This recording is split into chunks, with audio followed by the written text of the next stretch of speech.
Salut tout le monde! Aujourd'hui, on va parler d'un truc que vous allez croiser constamment en pédiatrie et qui tombe quasi systématiquement à l'EDN. Le souffle cardiaque chez l'enfant. Bon, soyons honnêtes, 2 secondes. Quand vous serez aux urgences pédiatriques en stage, en internat, vous allez ausculter des centaines de gamins et la moitié vont avoir un souffle, vraiment. Donc votre boulot, ça va être surtout de répondre à une question et toujours la même, est-ce que c'est grave ou pas grave? C'est exactement ce qu'on va apprendre à faire ensemble pendant 15 à 20 minutes, c'est comprendre, reconnaître et décider, et voilà le programme. Allez, c'est parti. Donc voilà comment on va dérouler ça en 6 étapes. Et chacune répond à une question concrète. Numéro 1, pourquoi ce sujet est central? Spoiler parce que c'est tellement fréquent que vous devez savoir le gérer. 2, qu'est-ce qu'un souffle? En vrai, les bases physiopatho, vite fait, mais propres. Troisièmement, comment reconnaître un souffle bénin avec un moyen mnémotechnique en or qui s'appelle famine. Quatrièmement, les 8 grandes cardiopathies congénitales. Pas la peine de paniquer, on va les classer logiquement. 5, la conduite à tenir, l'arbre décisionnel qui tombe en dossier. 6, la synthèse avec 10 réflexes à connaître par cœur. Voilà. Petite info pratique, à droite, vous voyez des codes couleurs, pastilles, bon, c'est pour vous représenter un peu les rangs A, B, C. Allez, on attaque. 3 chiffres pour planter le décor. Premier chiffre, c'est très fréquent. Le souffle, c'est l'une des découvertes les plus banales en pédiatrie. Vous allez en entendre tout le temps. Deuxième chiffre, 0,8% des bébés naissent avec une cardiopathie congénitale. Ça paraît peu dit comme ça, mais à l'échelle d'un service de néonat, c'est énorme. Troisième chiffre, et c'est rassurant, celui-là, 95 des souffles découverts après l'âge d'1 an sont fonctionnels, donc bénins. Donc, dans la majorité des cas, vous allez juste rassurer les parents et continuer votre journée. Mais voilà, et c'est là que ça devient sérieux, il vous reste 5% qui cachent une vraie cardiopathie et eux, vous ne devez pas passer à côté. D'où la question centrale, celle qui structure tout l'item et tous les dossiers qui en parlent. Ce souffle est-il fonctionnel, donc bénin, ou organique, donc lié à une cardiopathie? Voilà, c'est tout. Tout ce qu'on va faire dans les minutes qui restent, ça tourne autour de cette question. Bon, définition très simple. Un souffle, c'est juste un bruit anormal qu'on entend à l'auscultation. Pourquoi on l'entend? Parce qu'il y a des turbulences dans le flux sanguin. Pensez à un robinet à la maison. Si vous l'ouvrez doucement, l'eau coule en silence. Si vous l'ouvrez à fond, ça fait du bruit. Eh bien, c'est exactement le même principe dans le cœur. Plus le sang va vite, ou plus il passe dans un endroit étroit, et plus ça fait du bruit. Maintenant, question. Pourquoi c'est si fréquent? Pourquoi c'est si fréquent chez l'enfant? 3 raisons. 1, le sang va plus vite chez l'enfant. La vélocité dans les gros vaisseaux est augmentée. 2, la horte est plus étroite, proportionnellement à la taille du cœur. Plus c'est étroit, plus ça crée du bruit à cause des turbulences. Troisièmement, et celle-là est très bête mais très importante, la paroi thoracique est fine, le stéthoscope est quasi posé sur le cœur. Donc on entend tout, même les petites turbulences qu'on n'entendrait pas chez un adulte de 90 kg. Voilà pourquoi les souffles en pédiatrie, c'est le quotidien. Et maintenant, le piège néonatal, c'est du rang B, mais c'est super important pour comprendre la suite. À la naissance, les résistances pulmonaires sont encore élevées. Elles vont mettre quelques jours, voire quelques semaines à baisser. Conséquence très concrète, tous les souffles liés à des trous entre le cœur gauche et la gauche et la droite, comme la communication interventriculaire, la communication intra-auriculaire, la persistance du canal artériel, eh bien, ils ne s'entendent pas à la naissance. Pourquoi? Parce qu'avec des résistances élevées à droite, il n'y a pas de vrai gradient de pression entre les deux côtés. Donc pas de turbulence, donc pas de souffle. Le piège, c'est qu'une communication interventriculaire peut être totalement silencieuse à J0, J1 et J2, et puis devenir bruyante au bout du 7e jour, ou même plus tard. Donc il faut bien noter ça, parce que ça tombe. Donc voilà. Bon, les bases sont posées. Maintenant, le cœur du sujet, comment reconnaître un souffle bénin? Donc voilà, le moyen mnémotechnique. Si vous ne devez retenir qu'un seul truc de cette présentation, c'est celle-là, elle s'appelle famine. C'est pour repérer les souffles bénins. 6 lettres, 6 critères. Si tous les 6 sont réunis chez un enfant de plus d'1 an, c'est un souffle bénin. Vous rassurez les parents et vous passez à autre chose. F comme faible. L'intensité est inférieure à 3 sur 6. Surtout le souffle n'est pas frémissant et il varie. Il diminue quand l'enfant est au repos ou en orthostatisme. Il augmente quand il a de la fièvre ou s'il est anémique ou à l'effort. C'est logique. Tout ce qui accélère le flux fait monter le bruit. A comme asymptomatique, l'enfant pète la forme, aucun retentissement fonctionnel. Il prend ses repas tranquillement, il joue normalement, ses courbes de croissance sont nickel. Et si vous avez le moindre doute là-dessus, un truc qui cloche dans la prise de poids ou un parent qui dit il se fatigue à la moindre course, vous sortez ces critères, famine. M comme mésosystolique. Bref, au milieu de la systole, jamais holosystolique, jamais diastolique. Petit rappel d'or, un souffle diastolique n'est jamais fonctionnel, il est toujours organique, notez ça. I comme isolé, tout le reste de l'examen cardio est normal. Les pouls, tous les pouls, y compris les pouls fémoraux, sont normaux. La tension artérielle est normale, aucune anomalie associée. N comme non irradiant, pas d'irradiation. B1 et B2, les bruits B1 et B2 sont normaux. La diastole est libre, on n'entend rien dedans. E comme endapexien, l'intensité est maximale, ça veut dire que l'intensité est maximale à la pointe du cœur, ou éventuellement au foyer pulmonaire, pas en parasternal gauche, pas dans le dos. Voilà, famine, si les 6 sont là, c'est bénin. S'il y a un seul critère manque, on bascule sur le drapeau rouge, et c'est justement la slide suivante. Parlons des drapeaux rouges. Bon là, c'est l'inverse de famine. Si un seul de ces critères est présent, on suspecte un souffle organique, et on demande l'avis d'un cardiopédiatre, qui doit faire une écho. Pas deux, un seul critère suffit. Je vous les passe en revue rapidement, mais retenez surtout les deux qui sont en rouge. Ceux-là, vraiment, ils sont incontournables. Numéro 1, âge inférieur à 1 an. Avant 1 an, tout souffle nécessite une écho cardiaque. Point barre. On ne discute pas, on verra ça dans l'arbre décisionnel. Deuxièmement, retentissement fonctionnel. C'est-à-dire, on a une tête laborieuse, sueur au biberon, dyspnée d'effort, un retard staturo-pendural. Si l'enfant ne va pas bien, c'est forcément suspect. Un souffle holosystolique. Si ça occupe toute la systole, ce n'est pas famine. Comme vous vous souvenez, ma famine, c'est mésosystolique. L'holosystolique vous oriente vers une communication interventriculaire ou une insuffisance mitrale. Numéro 4, un souffle frémissant, c'est-à-dire qu'on le sent à la palpation. Ça correspond à un souffle à plus de 4 sur 6. Donc, comme astuce, un souffle frémissant n'est jamais fonctionnel. Jamais. C'est l'un des signes les plus fiables. Ça oriente vers un obstacle valvulaire, aortique ou pulmonaire. Numéro 5, dédoublement fixe du B2. Fixe et constant, pardon. Excusez-moi. C'est quasi pathognoménique de la communication interauriculaire. Vous l'entendez bien sûr au foyer pulmonaire. Numéro 6, souffle d'intensité maximale au bord gauche du thorax ou dans le dos, qui nous fait penser tout de suite à la coartation de l'aorte. Numéro 7, un clic systolique.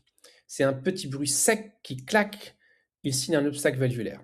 Et numéro 8, celui qu'il faut absolument ne pas oublier, un souffle diastolique n'est jamais fonctionnel, que ce soit chez l'enfant ou chez l'adulte. Toujours pathologique. Si vous avez entendu quelque chose en diastole chez un enfant, vous demandez une écho. Maintenant, on va comparer les deux côte à côte pour bien fixer. Voilà, la même info présentée en tableau, parce que parfois c'est plus parlant côte à côte. À gauche le fonctionnel, donc le bénin, à droite l'organique, donc la cardiopathie. Je passe sur les détails parce qu'on les a déjà vus, mais arrêtez-vous 2 secondes sur la dernière ligne, pouls et tension artérielle. C'est un réflexe que je veux qu'on garde à l'esprit. Devant tout souffle chez l'enfant, vous palpez les pouls fémoraux, systématiquement, et vous prenez la tension artérielle aux 4 membres si vous avez un doute. Pourquoi c'est si important? Parce que c'est comme ça qu'on dépiste la coarctation de la aorte. Et la coarctation de la aorte, ça peut tuer un bébé en quelques heures. Quand le canal artériel se ferme, c'est juste un examen de palpation. Ça prend 10 secondes. Et ça peut sauver un gosse. Donc, il faut qu'on le fasse toujours. On change de chapitre, on va parler des cardiopathies congénitales. Bon, les cardiopathies congénitales, il y en a une bonne dizaine, c'est un peu imbuvable, et au début ça paraît être un foutoir absolu. On a l'impression de devoir apprendre par cœur des noms compliqués sans logique. Faux, tout se range en famille. Et chaque famille a une logique mécanique. La famille numéro 1, c'est tout ce qui concerne les shunts gauche-droite. Il y a un trou quelque part qui fait passer le sang du côté gauche, où la pression est haute, vers le côté droit, où la pression est basse. Conséquence, on a une surcharge des poumons, surcharge des cavités gauches, et donc insuffisance cardiaque par hyperdébit. Et important, pas de cyanose. Le sang qui passe du gauche au droit, il est oxygéné, donc la peau reste rose. Dans cette famille, on a la communication interventriculaire, la communication interauriculaire, ou CIA, la persistance du canal artériel comme PCA, et le canal atrioventriculaire. La famille numéro 2, c'est tout ce qui concerne les obstacles du cœur droit. Le sang a du mal à sortir du ventricule droit pour aller au poumon. Si l'obstacle est sévère, le sang trouve un autre chemin. Il passe par le foramen ovale ou par une communication interventriculaire, dans le sens inverse cette fois. On passe de droite vers la gauche. Et qui dit shunt droite-gauche dit sang non oxygéné qui se mélange dans la circulation systémique, donc on a une cyanose réfractaire. Donc cyanose réfractaire, ça veut dire que la cyanose n'est pas améliorée par l'oxygène. Là-dedans, vous avez la tétralogie de Fallot, la cardiopathie cyanogène la plus fréquente, et on la verra en détail, et la sténose valvulaire pulmonaire. Donc tétralogie de Fallot et la sténose valvulaire pulmonaire. Famille numéro 3, les obstacles du cœur gauche. Là, c'est l'éjection du ventricule gauche qui est freinée. Conséquence, on va avoir une hypertrophie ventriculaire gauche, une hypertension artérielle. Et chez le nouveau-né, attention, si l'obstacle est sévère, la circulation systémique dépend du canal artériel. Le jour où ce canal se ferme, typiquement vers J3, J5, l'enfant fait un choc cardiogénique, et c'est dramatique. Là-dedans, la coarctation de l'aorte et le rétrécissement aorte congénital. La dernière famille, la 4, c'est tout ce qui concerne les malconnexions. Là, c'est carrément les vaisseaux qui sont branchés à l'envers. La aorte sort du ventricule droit, l'artère pulmonaire sort du ventricule gauche. Résultat, deux circulations parallèles totalement séparées. C'est non viable, sauf s'il existe un shunt qui mélange un peu les deux types de sang. Typiquement, le foramen ovale et le canal artériel. Le représentant de cette famille, c'est ce qu'on a le TGV. La TGV plutôt. C'est la transposition des gros vaisseaux. Et on en reparlera parce qu'elle a une présentation hyper piégeuse. Donc, le bottom line, la phrase aggravée, c'est shunt gauche-droite égale insuffisance cardiaque. Donc, shunt gauche-droite, insuffisance cardiaque. Et shunt droite-gauche égale cyanose. Maintenant, on les reconnaît, comment on les reconnaît à l'auscultation? Voilà le tableau qu'il faut savoir restituer. Chaque cardiopathie a sa signature. Je passe les 8 en mode rapide, mais notez les signatures pathognomoniques en colonne de droite. Cela valent de l'or. La CIV, souffle holosystolique parasternal gauche, qui irradie en rayon de roue. Et le piège, plus la CIV est petite, c'est-à-dire plus le trou est petit, plus le souffle est intense. C'est paradoxal. J'y viens dans 2 secondes. La CIA, ou la communication interauriculaire, le souffle est systolique, il est doux, il est au foyer pulmonaire. Et il faut imaginer l'anatomie du cœur pour pouvoir repérer les souffles. Le truc à retenir, c'est le dédoublement fixe du B2, qui est quasi pathognomonique. Le PCA, qui a un souffle continu, qui est sous-claviculaire gauche, on dit que c'est un bruit de tunnel. Et à la palpation, on a un pouls qui bondit.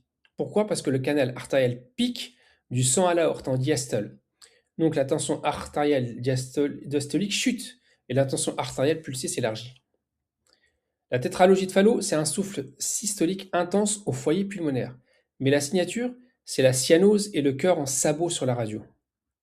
Donc retenez cyanose et cœur en sabot à la radio. La SVP, ou la sténose valvulaire pulmonaire, c'est un souffle systolique au foyer pulmonaire. Donc vous voyez, dans la majorité des cas, c'est des foyers pulmonaires, sauf donc le souffle est proportionnel à la sténose, et on a une forme critique chez le nouveau-né. C'est une forme critique chez le nouveau-né parce que c'est une urgence absolue. La coartation, c'est un souffle qui va irradier dans le dos, ou en sous-claviculaire gauche. Et surtout, et je le redis, on a une abolition des poufs fémoraux. Et on a un gradient de tension artérielle, membre supérieur versus inférieur, supérieur à 20 mm de mercure. Et le rétrécissement aortique congénital, c'est un souffle systolique au foyer aortique, où on a un pouls pincé si la sténose est très serrée. Et la TGV, la transposition des gros vaisseaux, c'est un piège parce qu'on n'a pas de souffle. Juste une cyanose réfractaire isolée à la naissance. Vous voyez l'arnaque? Si vous cherchez un souffle, vous passez à côté du diagnostic. Le piège classique. Petit retour sur le paradoxe de la CIV. Pourquoi est-ce que plus elle est petite, plus le souffle est intense? Parce que c'est une question de gradient de pression. Petit trou, plus grande différence de pression entre ventricule gauche et ventricule droit. Donc on a un jet violent, turbulent, bruyant. Inversement, si la CIV est large, les pressions s'équilibrent, le débit est laminaire et le souffle est modéré. C'est complètement contre-intuitif, mais c'est logique quand vous y pensez. Et zoom maintenant sur la grande star de l'item, la tétralogie de Fallot. La Fallot, c'est la cardiopathie cyanogène la plus fréquente. Donc forcément, ça tombe en dossier. Vous devez la connaître. 4 éléments, comme son nom l'indique, tétra, logie, ça veut dire 4. Je vous les liste. 1, c'est une communication interventriculaire. 2, l'aorte est à cheval sur la communication interventriculaire. Pardon.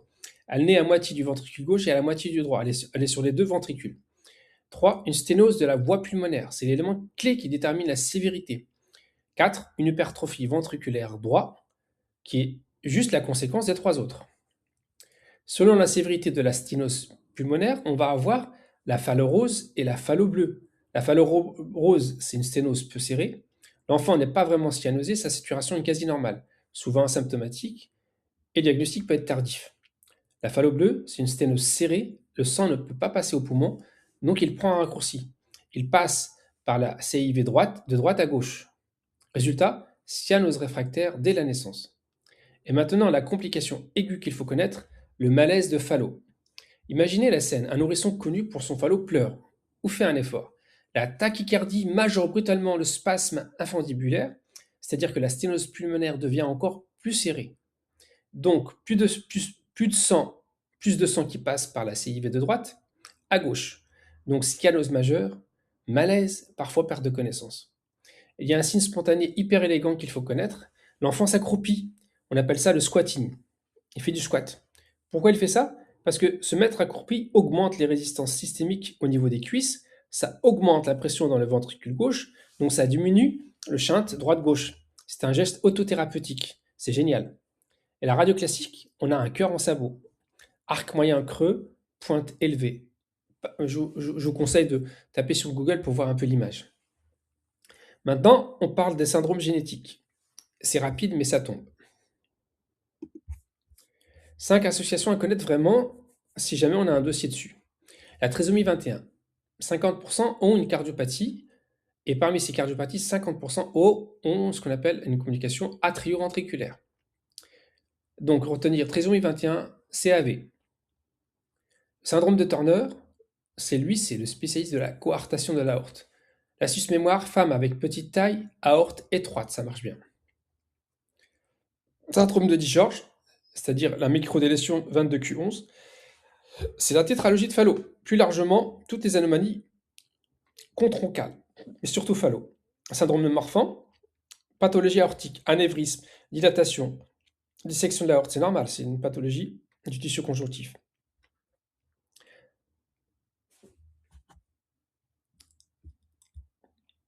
Et le dernier, William Buren, que j'ai même du mal à retenir moi aussi, microdélétion du chromosome 7, c'est une sténosus valvulaire aortique ou pulmonaire, plus rare, mais difficile à différencier. Celle-là, on peut l'oublier. Bon, on a tous les éléments, maintenant on rassemble tout dans l'arbre décisionnel. Voilà le slide qui résume tout. Si vous arrivez à reproduire cet arbre le jour J, vous avez l'item. Devant un souffle, vous avez 2 questions. Dans cet ordre. 1. Quel âge a l'enfant? Si l'enfant a moins de 1 an, on ne se pose plus de questions. Avis cardiopédiatrique et échocardiaque systématique. Pourquoi? Parce qu'avant 1 an, le souffle est organique jusqu'à preuve du contraire. Trop d'enjeux, trop de risques de cardiopathie congénitale qui se révèlent à cet âge. Si l'enfant a plus d'1 an, on passe à l'étape 2. Donc, quand on a plus d'1 an, on se pose la question, y a-t-il un drapeau rouge?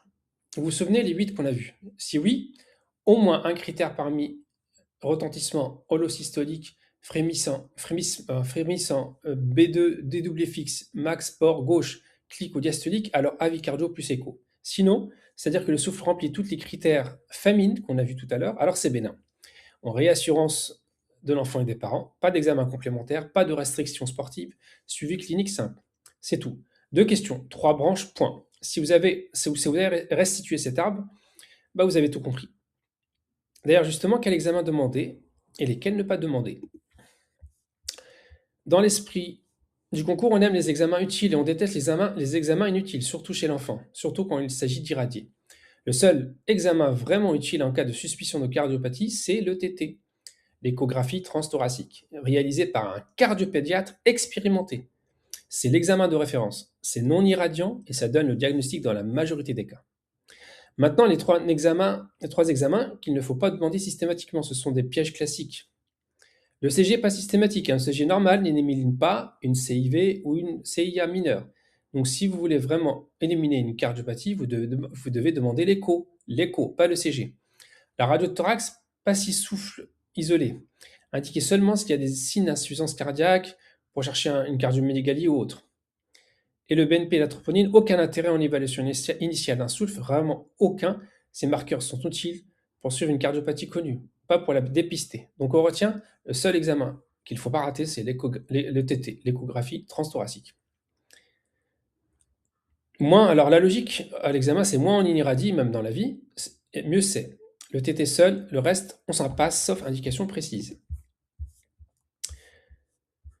Imaginez qu'on vous appelle en salle de naissance ou en néonate parce qu'un nouveau-né est cyanosé. Question pêche classique. Voilà comment vous raisonnez en 2 étapes. Vous mettez l'enfant sous oxygène pur. Ça s'appelle le test à l'hyperoxie. Et vous regardez ce qui se passe. Si la cyanose répond à l'O2, la saturation oxygène remonte franchement. C'est une cause respiratoire. Donc maladie des membres, comme la maladie des membranes hyalines, détresse respiratoire transitoire, infection, etc. Ce n'est pas notre problème aujourd'hui. Mais si la cyanose ne répond pas à l'oxygène, c'est une cyanose réfractaire, alors c'est cardiaque. On est en face d'une cardiopathie cyanogène et là on passe à l'étape 2. Étape 2, on recherche un souffle. Y a-t-il un souffle? S'il n'y a pas de souffle, cyanose réfractaire isolée. C'est une grande majorité des cas, c'est la TGV, la transposition des gros vaisseaux jusqu'à preuve du contraire. Et c'est la grande piégeuse, parce qu'il n'y a pas de souffle. Et s'il y a un souffle systolique au foyer pulmonaire, alors ça peut être un falot bleu ou sténose valvulaire pulmonaire critique. Et quoi qu'il arrive, devant tout nouveau-né cyanosé suspect de cardiopathie, le réflexe en or, c'est la prostaglandine, mais ça c'est hors programme.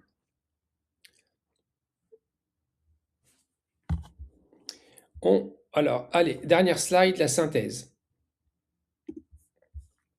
Voilà les 10 réflexes à relire la veille du concours. Si vous avez ces 10-là, vous validez.